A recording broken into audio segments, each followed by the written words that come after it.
I feel like every year there are less and less shows that I am particularly interested in checking out. Last year, I genuinely forgot to check out a lot of shows, especially in the summer and the fall, whereas 2023 didn't have a whole lot of shows that I was in a big rush to check out. But I did watch enough to make a concise top 10 list of shows this year, and I do have a few honorable mentions as well as some shows that were nowhere close to the list, but are still worth talking about.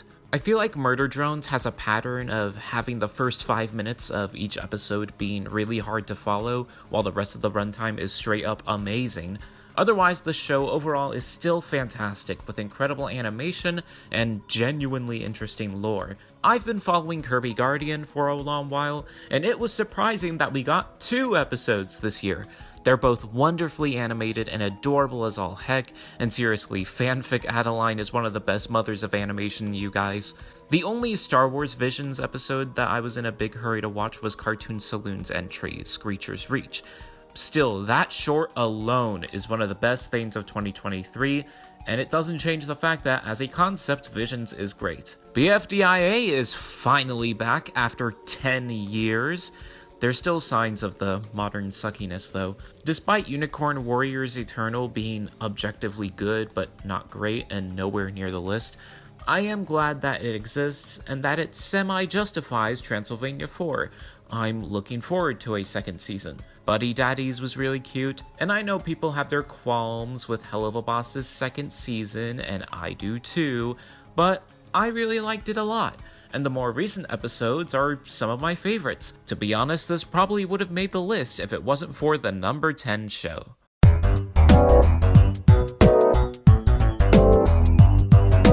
I'm in Love with the Villainess is so good. A comedic tale about an ordinary office lady named Ray getting beamed into the body of the protagonist of her favorite romance visual novel, where she makes many attempts to pursue a relationship with the one character that dating games usually don't let you, the villainess, Claire Francois. And from then on, the most absurd and hilarious hijinks ensue. The manic comedic energy of the show never once lets down. It is so funny. And part of that has to do with Ray and Claire working super well off each other. Ray's persistent, over-the-top theatrical devotions of love, contrasted with Claire's bumbling attempts to scold her and abuse her, thereby feeding into Ray's twisted desires and fueling her love even more, is so entertaining that it never gets old. And beyond the comedy, the two have a genuinely beautiful friendship that grows into something more. It gives Ray the arc to change, but it oddly fits. Think about it, when you only say how much you love someone, but don't really do anything about it, what does that do? It makes them think you're lying, and the only way to get past that is to come out of your shell and tell the truth head on. That is some seriously impactful stuff. On top of that, the side characters are likable enough, Ray Lair is adorable, and the isekai element factors into Ray's character very well. It's only held back by 2 things. One, the noble versus commoner backdrop isn't really that important and only serves to kick Claire's maid out of her life, which alludes to the second thing, the freaking incest. Just why did this have to be here? What did this accomplish? It's not a small thing. It's like a single point in the show where it loses momentum and kind of kills the experience. But even with that, this show managed to be one of the most entertaining things I've seen all year, and I would really recommend it to anyone curious. Though, if you have the option to watch it dubbed, please do. This is legitimately one of the best English dubs for any anime. And to give you an idea of how good, it has been compared to the likes of Love is War many times. Ray Taylor might as well be the narrator in flesh form. After a full day of exams, I'm completely worn out, both mentally and physically. No, I was actually trying to figure out what I'd ask you to do when I win, and before I knew it, it was time to get up. Hi, can I add something to my order, please? But yeah, an amazing comedic riot that everyone should check out. Oh, and the OP and ED are absolute bangers.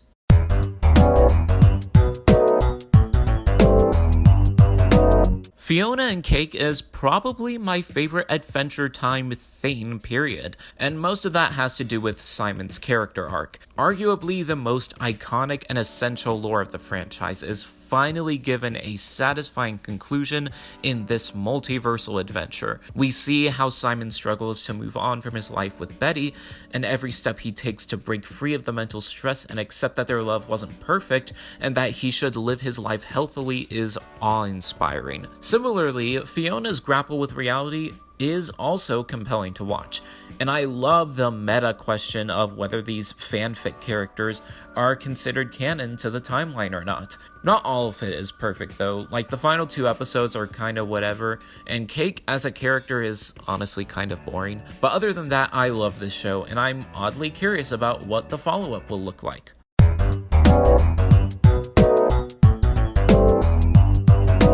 Skippin' Loafer is adorable, like oh my gosh, a simple slice of life show about a country gal moving into the big city, and it soars. It's a show that feels much more human than a lot of anime, and that largely has to do with the characters and the comedy. The comedic energy of the series relies heavily on actual interactions between the characters, which are all around amusing and charming as peck. To give you an idea of what I mean, there aren't really any jokes making fun of Mitsumi's dialect, rather occasionally her friends slip into her dialect out of joy or frustration. It's a perfect balance of hilarity and character growth, and Mitsumi is probably in my top 10 favorite protagonists in anime. She's just a great combination of naive, ditzy, and overly friendly, while also having her moments of self-reflection, and she's able to put her foot down and protect her friends when needed. And she's also voiced by Tomoyo Kurosawa, who also voices Kumiko from Sound Euphonium, one of my other top 10 anime MCs. Mitsumi's chemistry with Shima is also hella adorable. I swear, the outdoor dance scene is one of the most wholesome things I've seen, and the OP dance reminds me so much of La La Land, and if your anime reminds me of La La Land, that's how you know it's awesome. But this show is also more than just wholesomeness. It delves into a variety of coming-of-age topics, from tough family situations to semi-dysfunctional friend groups, to overanalyzing the people around you, to simply enjoying life to the fullest. This series is capable of pretty devastating emotion. Sometimes it gets a bit much with Shima's acting background, and I wish there was more to some of the other characters, but this show knows exactly what it wants to do and does it very well. Also, one of the best trans characters in anything, and one of the only good LGBT reps in anime period. Nao is an amazing aunt. All in all, Skippin' Loafer is genuinely amazing, and y'all should give it a watch.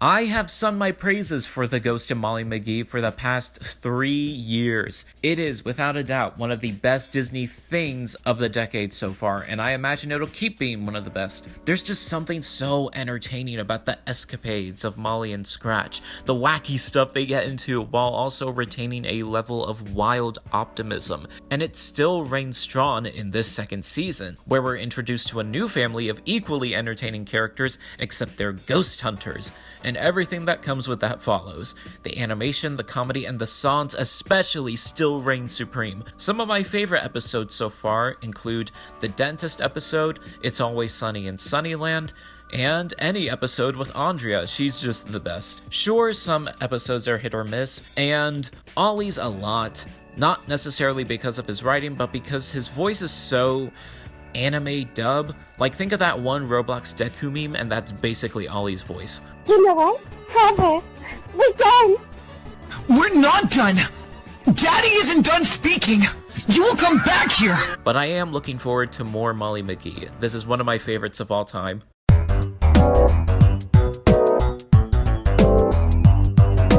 I'm still planning on making a first impressions video on Amazing Digital Circus like I did with Sunset Paradise and Murder Drones, so I'll keep this short. Since the very first teaser dropped, Digital Circus was probably one of my most anticipated shows of the year, and after watching the pilot, I am more than excited to explore this premise more. I'm excited to see Pomni's journey, the mysteries of the circus, and more keener content. Though I feel like my hype has died down a little bit over time, and at the end of the day, only the pilot came out this year. I'm not sure if this will reach Metarunner and Sunset Paradise levels of perfection. After all, they're some of my favorite shows of all time, but that doesn't change the fact that I am greatly looking forward to the rest of it.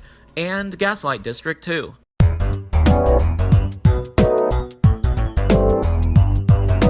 Inanimate Insanity Invitational is probably my most rewatched show of the entire year. Each episode just gets better and better, and the cast gets more and more interesting. Balloon and Nickel's development is beautiful, it's genuinely surprising to see how far Silver Spoon has come, and Bot is probably my personal favorite out of everyone, and genuinely one of the best LGBT reps in anything. Like, their discovery and development is amazing, but far and away the most impressive thing about this chunk of the series is how it takes Cabby, my literal least favorite contestant of the entire show, and makes her one of the best and most interesting characters of II yet. I don't know how they did it, but something about her files tying back to her memory and her struggle to understand is really compelling and relatable, and the bond she forms with Bot is equally powerful. Yeah, all in all, amazing stuff, and I am really looking forward to the finale.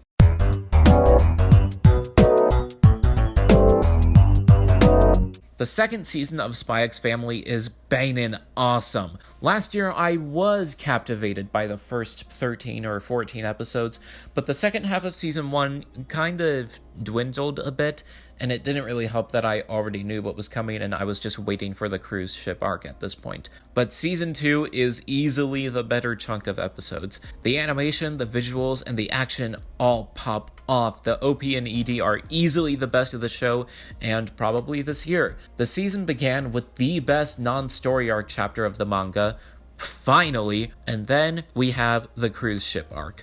Arguably the best Spy X Family thing ever.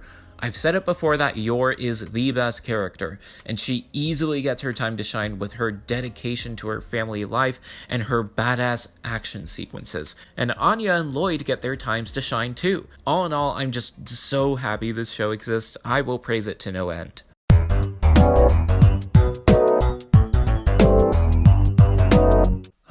Scott Pilgrim takes off. Even though I never watched the 2010 movie until a week before the series premiered, I knew how much of a big deal this series was gonna be, and I was hella excited. And like everyone else, I kind of expected it to be a lengthy retelling of the events of the comics, which I have never read, but it turned out to be a meta end of Evangelion type reflection of the show and its misguided regions of its fanbase, and all of it is brilliant. I love the extra time given to the evil exes. I love how Ramona gets the spotlight now. I love the movie set. I love the whole of the third episode, and I absolutely love every single second that Knives is on screen. Science Saru was the perfect studio to work on this anime. They captured wacky and zany better than anyone, and Lucas Lee is definitely my favorite Chris Evans role. Its narrative twist at the end admittedly gets way out there, like it doesn't make much sense, but it's pretty fun and it serves the theme of the story very well.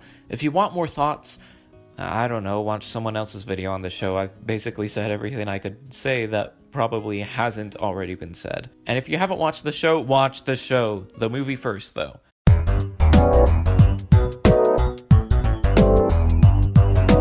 Critically, Owl House should probably be at number 1, but I really love the show. I put at number 1 a lot, so I'll let it have that for now. Besides, last year Owl House finally had its chance to shine, and this year is no different.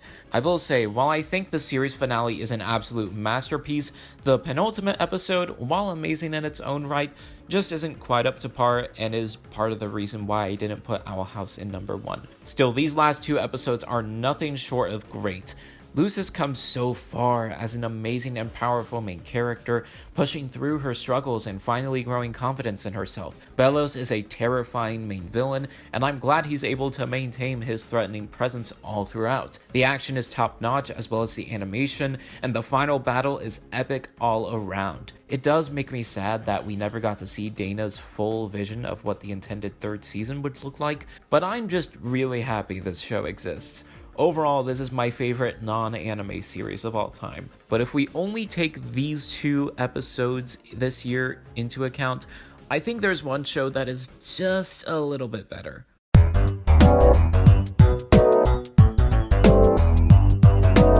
The recent Netflix series that I adore to no end. The stop motion is expressive and beautiful and cozy. The characters have so much personality and charm. Psyduck and Jike Pikachu. Karen Fukuhara is a treasure as always. I just love getting into the wacky and wholesome hijinks with the Pokemon. It's so fresh and relaxing, kind of like a vacation. There isn't a whole lot of intellectual reason as to why I like it. I just like it. It's kind of like City of Ghosts. Sure, maybe the Owl House should be at the top. Still, literally the only thing holding this back from critically being my pick for the best is the fact that there aren't more episodes. There are only 4, and that's just wrong. We need more of this, pronto. And those are my favorite animated shows from 2023. Let me know your favorites as well. Make sure to like, comment, subscribe, and hit the bell. Thank you for watching, and catch you next time.